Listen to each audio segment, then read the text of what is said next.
As I sit here and wait to board, it's May the 30th, 2016. I can't help but think about everything that's happened the past 6 months. So how does somebody feel after 6 months of the journeys that God's taken me on? Well, in the beginning, I felt like I hadn't accomplished anything and that I'd managed to really mess everything up. But the more I looked at the pictures last night, and the more I reflected on what had happened, and today as I got to the airport, and it's bittersweet leaving, but you have to say goodbye to say hello. I can't help but wonder how many other people are out there just sitting doing nothing when God has missions that He wants to take them on, things He wants them to do. He wants them to experience the supernatural, but they don't want to. So you wait in the outer gate, kind of like I was waiting in the outer waiting area just a few minutes ago. Had to be searched one more time. That made 4 or 5 times.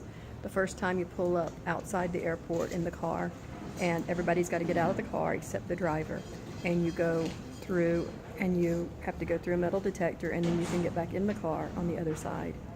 And then there's another place where the car's stopped, and then you get to the airport and you get out of the car, and before you enter the airport doors, you have to put all of your stuff through a scanner, and you have to take everything, all the cameras, all the electronics off, shoes, and walk into the airport. And then you go and you get signed in and get your seat. And then from there, you go to immigration, and they take a picture in your fingerprints. And then you get into not the inner sanctum yet, you're still in the outer sanctum. And you're in an outer waiting area, waiting to get into where the inner gate is to wait to board the plane. And then they tell you to queue up, and you go and you have to take everything off again, and you have to pull out your electronics. It's thrilling, let me tell you. But it's for our safety. And I can't help but think that that's like the laws in the Bible. They're for our safety. Yet we fuss and fight and fume and try to make excuses to not do them, and to say that we can do anything we want to do and that it's all okay in the sight of God. Well, it's not all okay. Romans 6:1 and 2. God forbid. God forbid. That's just enough about that. We need to be cleansed, and we need to be pure. And we need to be cleansed in the sight of God. And all of these, taking everything off, we need to take everything off before God so God can see us as we really are before Him.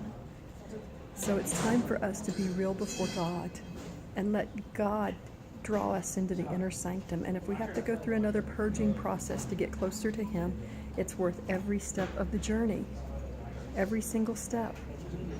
So this is coming to you from, I think it's called Jomo Kenyatta Airport in Nairobi, Kenya. And when I land, I'll go through another set of searching process in Doha. And before I board another plane, I'll be searched yet again. It's all part of it. You have to be willing to be searched. Are you willing to be searched by Jesus? That's the question today. And out there is our plane. So